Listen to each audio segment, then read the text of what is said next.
खुलुमबाय लोगोफोर, बड' इनफ' पइन्ट चेनेलनि फानजामुथि नायगिरि गासैनिसिमबो रंजालि बैसागुनि गाहाम हामलायथि बावहरग्रोनाय जाबाय।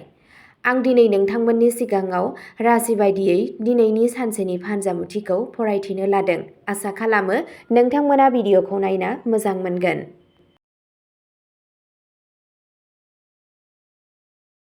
दिनै 15 एप्रिल 2026 मायथाइ एबा 1 बैसाग दान 1433 मायथाइ बुधबार। गिबियावनो दङ मेष राशि। दिनै नोंथाङा गावनि गेजेराव गोदान थुलुंगा आरो रोखा सानस्रि जौगाहोगोन। खामानिफोरखौ थाबैनो फोजोबनायनि लुबैनाया नोंथांखौ सिगांथिं लांगोन।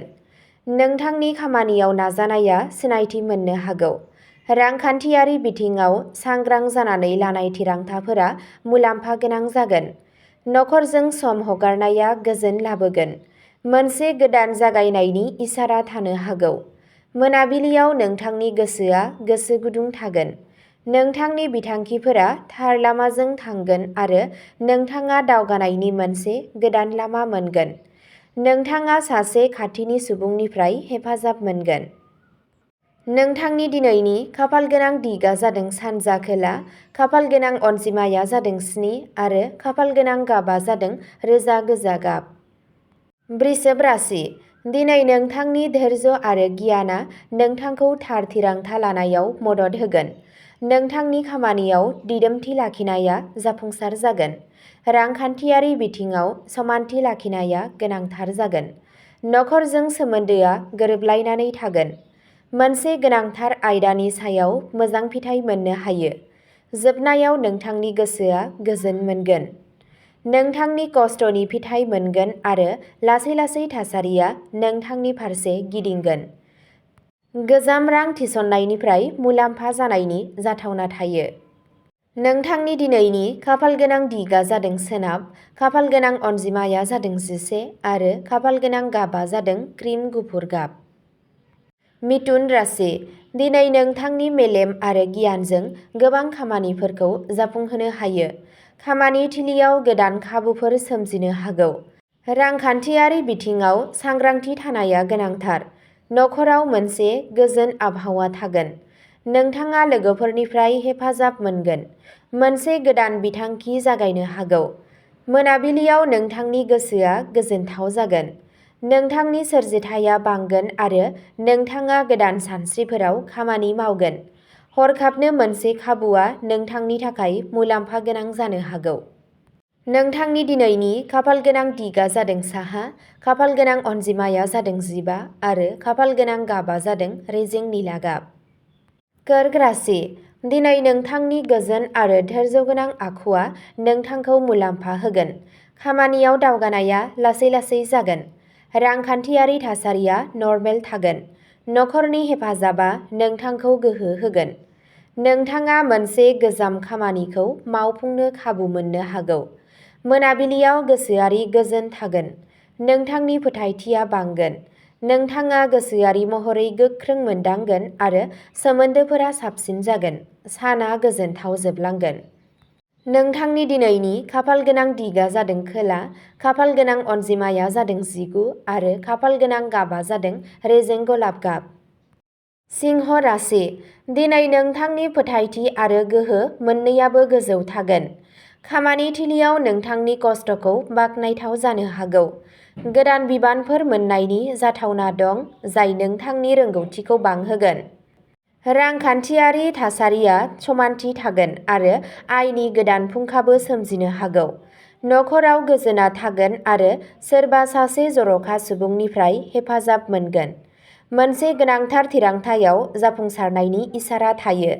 मोनाबिलिनि समा गोजोनथाव जागोन आरो गोसोआरि समानथि थागोन। नोंथांनि दैदेननाय गोहोआ गोख्रों जागोन।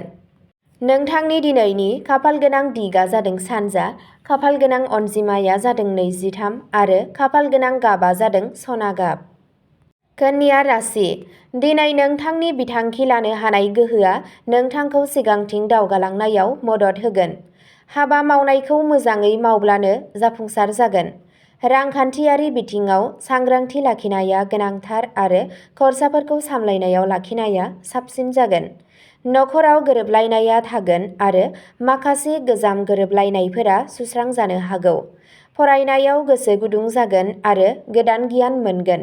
माखासे गोजाम हाबाफोरखौ फोजोबनायनि खाबु मोनगोन। साना गोजोनथाव जागोन आरो फोथायनाया बांगोन। नोंथांनि खस्थ'खौ बाख्नायगोन। नोंथांनि दिनैनि खाफालगोनां दिगा जादों सा-सानजा, खाफालगोनां अनजिमाया जादों 28 आरो खाफालगोनां गाबा जादों गोजा गाब। तुला राशि, दिनै समानथि लाखिनाया नोंथांनि थाखाय मुलाम्फा गोनां जागोन। नोंथाङा खामानि थिलियाव लोगोफोरनिफ्राय मदद मोनगोन जाय खामानिखौ गोरलैसिन खालामगोन। रांखान्थियारि हालोदाव जौगानायनि नेरसोन थानो हागौ। न'नि आबहावाया गोजोनथाव जागोन। लोगोफोरजों रायज्लायनाया मुलाम्फा जागोन। नोंथाङा गोदान बिथांखिफोरनि सोमोन्दै साननो हागौ। मोनाबिलिनि समा सोरजिलु जागोन। नोंथांनि सानस्रिया रोखा जागोन। माखासे गोजाम हाबाखौ फिन जागायफिननो हागौ। नोंथांनि दिनैनि खाफालगोनां दिगा जादों सा-सानजा, खाफालगोनां अनजिमाया जादों 31 आरो खाफालगोनां गाबा जादों गलाब गाब। वृश्चिक राशि, दिनै नोंथांनि गोथौवै साननो हानाय गोहोआ नोंथांखौ जाफुंसार खालामगोन। खामानिफोराव धैर्य लाखिनाया गोनां जागोन आरो हाखु-दाखुनिफ्राय गोजानाव थानाया साबसिन। रांखान्थियारि बिथिङाव सांग्रां जा आरो नाङै खरसाफोरनिफ्राय गोजानाव था। नोंथाङा नखराव हेफाजाब मोनगोन आरो माबा मोनसे गोजाम जेंनानि सुस्रांनाय ओंखारनो हागौ।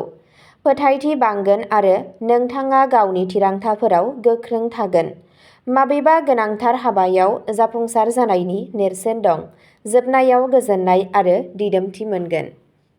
नोंथांनि दिनैनि खाफालगोनां दिगा जादों सा-सोनाब, खाफालगोनां अनजिमाया जादों 7 आरो खाफालगोनां गाबा जादों मुगा गोजा गाब। धनु राशि, दिनै नोंथांनि थुलुंगाखांनाय आरो मोजां सानस्रिया नोंथांखौ सिगांथिं लांगोन। नोंथांनि हाबा मावनाय जायगायाव दावगानायनि खाबुफोर सोमजिनो हागौ।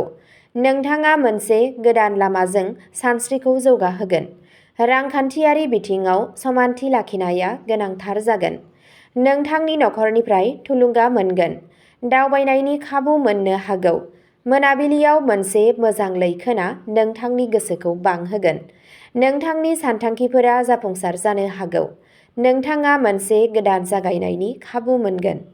नोंथांनि दिनैनि खाफालगोनां दिगा जादों खोला-सानजा, खाफालगोनां अनजिमाया जादों 7 आरो खाफालगोनां गाबा जादों रेजें गोजा गाब। मकर राशि, दिनै नोंथांनि खस्थ' आरो बावसोमनाया फिथाइ मोनगोन। खामानिफोराव गोरोबथि लाखिनाया मोजां फिथाइ होगोन।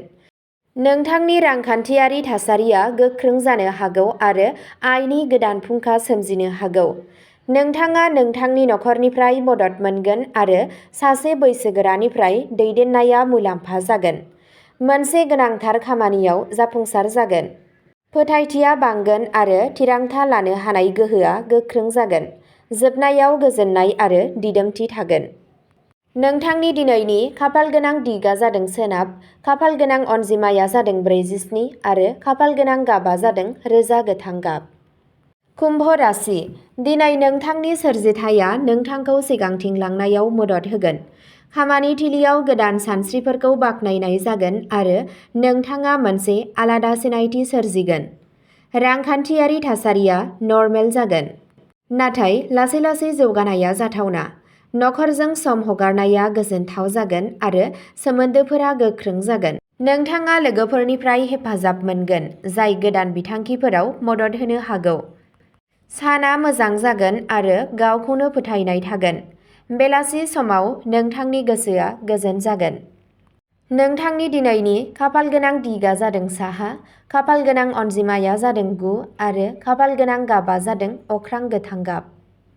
मीन राशि, दिनै नोंथांनि धैर्य आरो फोथायनाया नोंथांखौ जाफुंसार होगोन। खामानियाव दावगानाया लासै-लासै जागोन आरो फिथाइया गोजोनथाव जागोन। रांखान्थियारि बिथिङाव सांग्रां जा आरो नाङै खरसाफोरनिफ्राय गोजानाव था। नखराव अननायआ थागोन आरो सोरबा मोजां मोनग्राया नोंथांखौ हेफाजाब होगोन। नोंथांनि गोसोआ गोजोन जागोन। जायखिजाया गोनांथार थिरांथायाव मुलाम्फा जागोन। जोबनायाव गोजोननाय आरो समानथायआ थागोन। नोंथांनि दिनैनि खाफालगोनां दिगा जादों सानजा, खाफाल गोनां अनजिमाया जादों 53 आरो खाफाल गोनां गाबा जादों गुफुर गलाब गाब। अब्ला दिनैनि राशि फरायथिनाया बेखिनियावनो जोब्बाय। एसेनोसै, गोजोन्थों।